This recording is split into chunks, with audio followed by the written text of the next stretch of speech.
Hi there, Felipe once again, a crazy creative designer from Germany. Welcome back to the channel. If you're new here, hit the like button if you find some value from the video. Hit the subscribe button. I talk about design stuff and tech and business all the time, as it's part of my job. That's what I do, and it would be very, very much appreciated.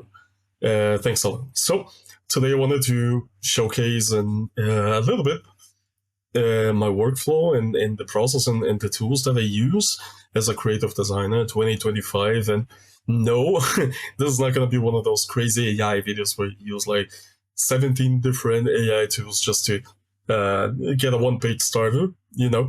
No, I'm just going to show you how you can be a minimalist, basically, when it comes to this, when it comes to tools, when it comes to software, and still get a lot of stuff done and done well. I hope that's actually what I want for the projects and for the work that I do. So I'm gonna share my screen first of all, and then I'm gonna show you guys what I worked with, and maybe that can be helpful to you. And before you get caught in this AI spiral of machines talking to machines talking to machines, maybe this can help your human spirit or your human workflow achieve the results that you want for you and for your client. So depending on the project, obviously, I use different software.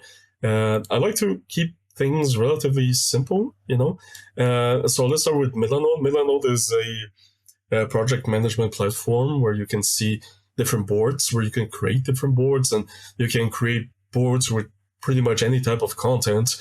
And pretty much all my life is here on Milanote. This is my starting page. As you can see, there are lots of little boards, and I organize them into projects or into marketing, into personal projects, portfolio, and in every other possible category out there, and resources, etc., etc.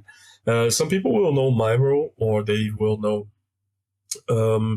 what is there, like Miro or Microsoft Whiteboard. But the main difference that I have not found in any other competitor is the nesting element. So let me show you. So let's say I have a new project, okay? Then I create a new board, okay? We're just gonna call it new project. And then what I can do is I can move inside the board, okay? And this is where I can start dropping files, dropping to-dos, so we can create notes, right? Easy peasy. You can create a to-do list, easy peasy. And then you can click on it, you can assign it to different people. Like here, for example, I have lots of people on my team, but I can assign it to myself, for instance. I can play around with lines and create relationships between the elements, which is very, very practical. I can use comments where I can mark people, oh, Jesus, okay, just, right, then you can mark, and then it's like the cool thing about comments is you can add them on top of notes as well, So for example, if I click here, no, what was it? Comment here, for example, then you get like a little dot, which you have to pop up first in order to save space. But yeah, on this board, you can drop also colors and stuff like that when it comes to design, right? That can be helpful.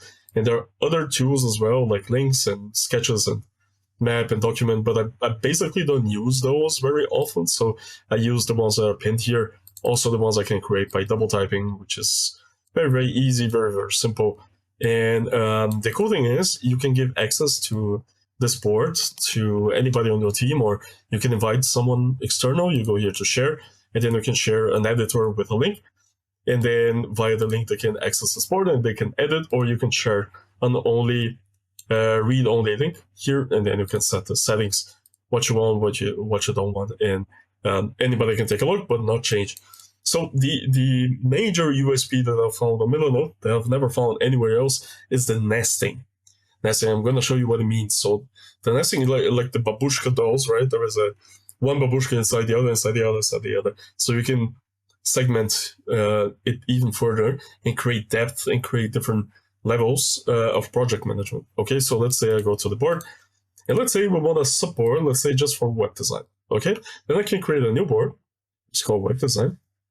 And if I click on the board, I can land on a new board. And as you can see, here at the very top, you can see the breadcrumbs. So you can navigate easily behind and forth So we have the web design. Let's say inside the web design, I just want to talk about the homepage. So I can include homepage, voila, and then same thing. I can go to the board, and it is nested inside web design, which is nested inside the project, which is nested. Everything is nested inside home.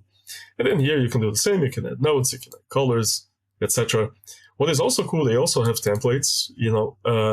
So let's say you create a new one, test. Okay, if I click on the template on the board, I can choose a template here from the right side, and I basically don't use this very much because I like to have my own system. But you have like sitemap templates and weekly plan, and to some people that's surely helpful.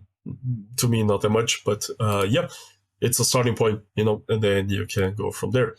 And now, what is also cool about that, if you think about permissions, so I gave permission to the new project, right, board, which is this one, which we created at the beginning, and by giving access to this board, anybody has access to every board inside of it.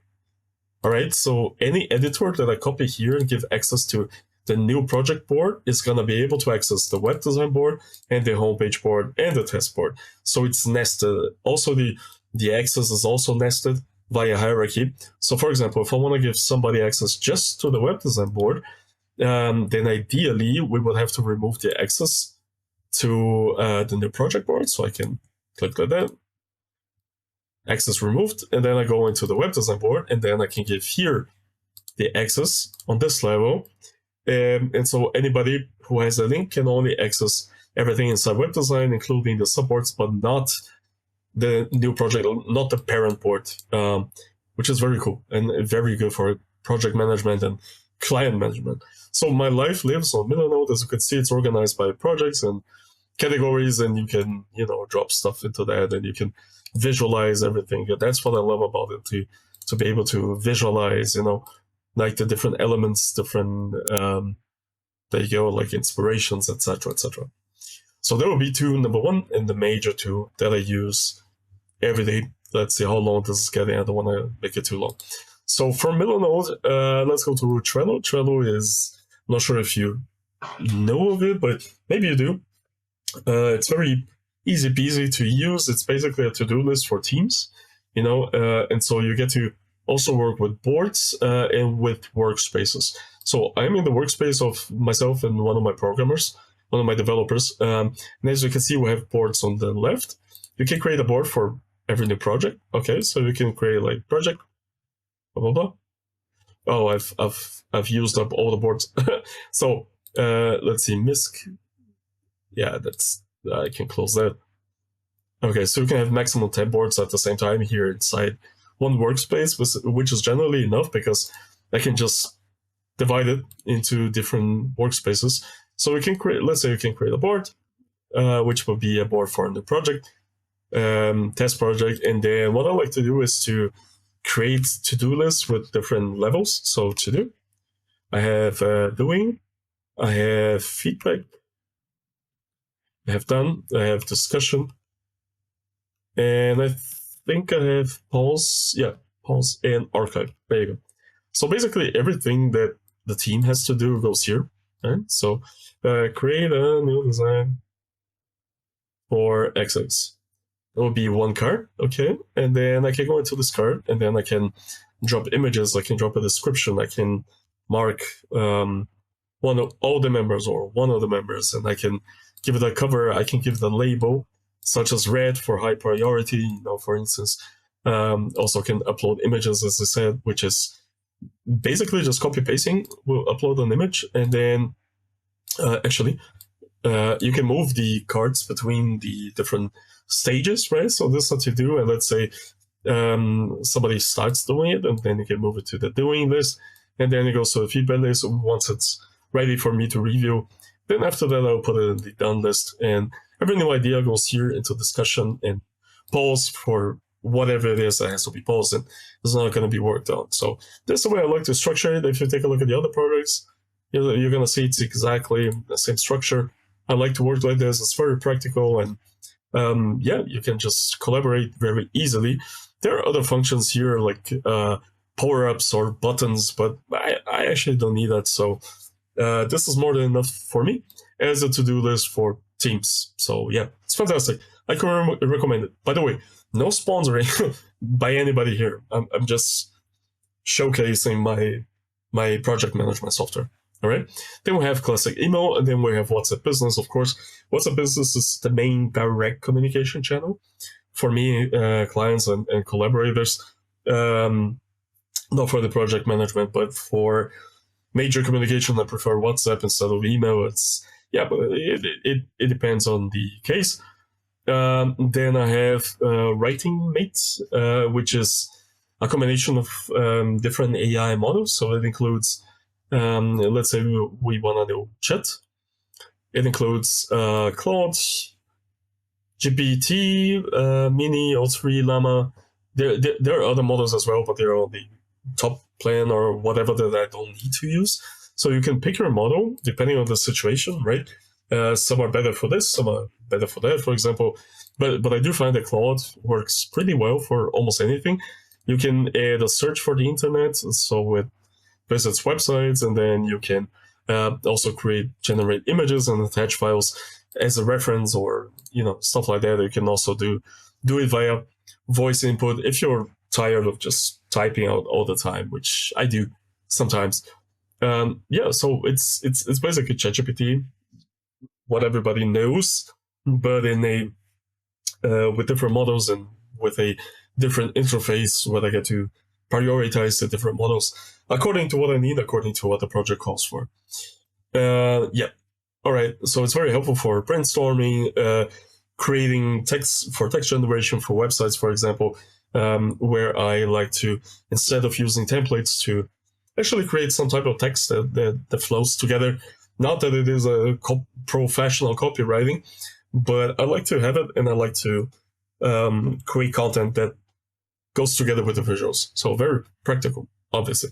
Then I have Otio. Otio is also an AI tool, but it's very, very cool in that you can kind of like chat with different, you can analyze different sources at the same time and chat and re-chat with them to find new things. Let me give you an example. So you can save things to your library. And let's say, like, I have a couple of videos here that I marked from YouTube, right, that I was watching the other day.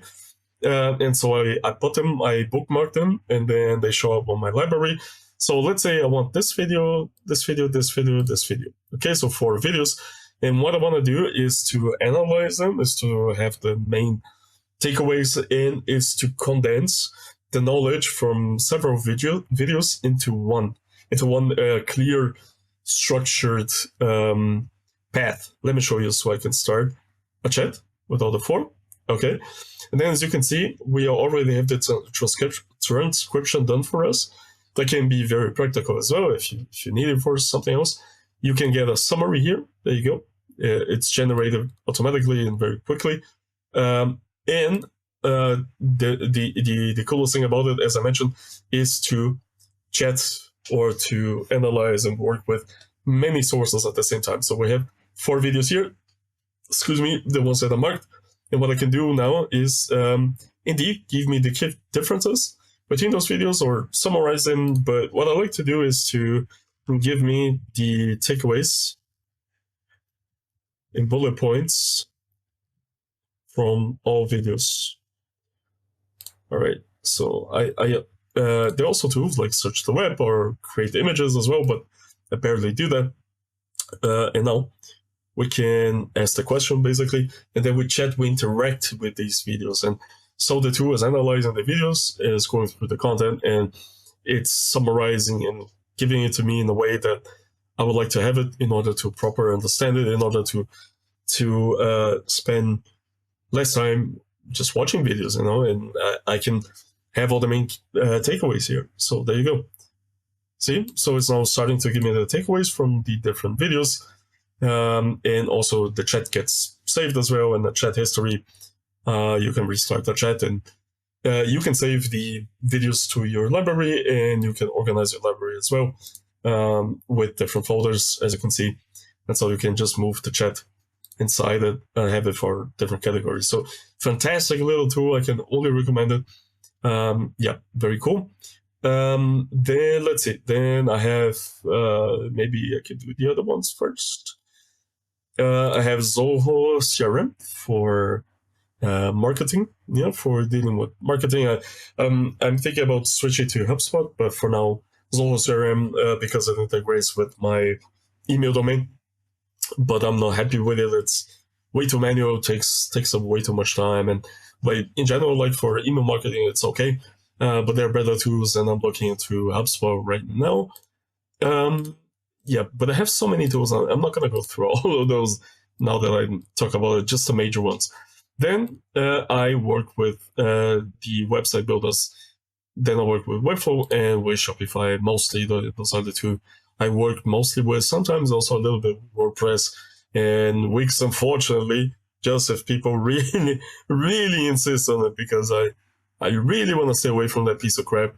But yeah, Webflow as a dev test, basically. I think that's where the gist of my work is. Agency sites, etc., etc. I have developed new systems for Webflow in terms of web development. It has a very steep learning curve for those who are not familiar with, but I've learned a lot about code, and I even have a Webflow course, which I'm going to plug in the description below if you're interested. It's in German, so it's one of the first and only German courses ever. Very thorough, over 20 hours of videos.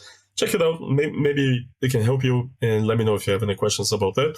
But yeah, so designing websites, yeah, that's what I like to use.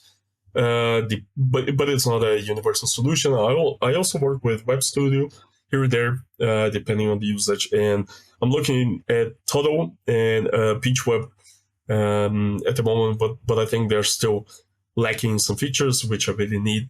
And I'm on Webflow because of the flexibility mostly. And yeah, it gets complex very much, and you have to understand code. You have to understand it absolutely in order to actually build in a way that makes sense, that is lightweight, and that is conducive to an effective design.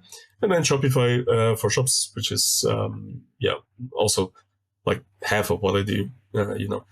Actually, shop projects, I think it's even more than Webflow projects now that I think of it. But yeah, Shopify. And then, yeah, I have lots of tools for design itself. But I'm going to go through that, including browser extensions. Yeah, another video. Just going to show you the main tools that I work with pretty much every day. So for design or for daily activities or things that I have to do on an everyday basis, just checking how long this is. Additional ones are, among others, Microsoft To-Do List, right? Which is very simple, very easy to use. It synchronizes between my devices, so that's what I like to have. Then I also have Virtual Studio Code for writing code for different projects. I'm not a developer per se, but I do have to write a lot of code here and there for pretty much every project. I have to deal with custom code, and Virtual Studio Code is just unbeatable. Then I have one calendar for meetings, etc. I have Photoshop, obviously, and then I have the Affinity suite, which is, yeah, probably what I do the most with. I like to design on Affinity Designer, graphics and creative designs, and also web design, because then I can export it directly to Figma, and people can collaborate on Figma. But I do like to use Affinity because it's I just grew up with it, and it's very easy to use and very lightweight and very powerful. And yeah, as I said, I can export it to Figma as well. So that's what I like to use. And then Affinity Photo for as a replacement for Photoshop as much as possible. And then also I have Publisher, which is kind of like InDesign. I use that for proposals and print media, which I don't do too much these days. But yeah, it's still, so Affinity Suite is absolutely fantastic. And then also the browsers, I have Opera GX for sort of like a background kind of thing with Gmail and WhatsApp, personal WhatsApp. I leave it open for some usages. And then obviously the great productivity boost for me has been the Arc browser. It takes a while to get used to. and I have everything customized here, like shortcuts and etc. So I work very efficiently, and it has helped me a lot to become even more efficient with my work. But yeah, I think there's like the gist of it. I'm gonna get into the specific tools and browser extensions in a different video. This is already 20 minutes, but this is a minimalist overview of what I use every day as a creative designer. And yeah, I look forward to detailing the other tools, being more specific with it in a longer video. But if you found some value from it, hit the like button, hit the subscribe, it means the world to me. And yeah, see you next time. Aesthetics rock, and cheers.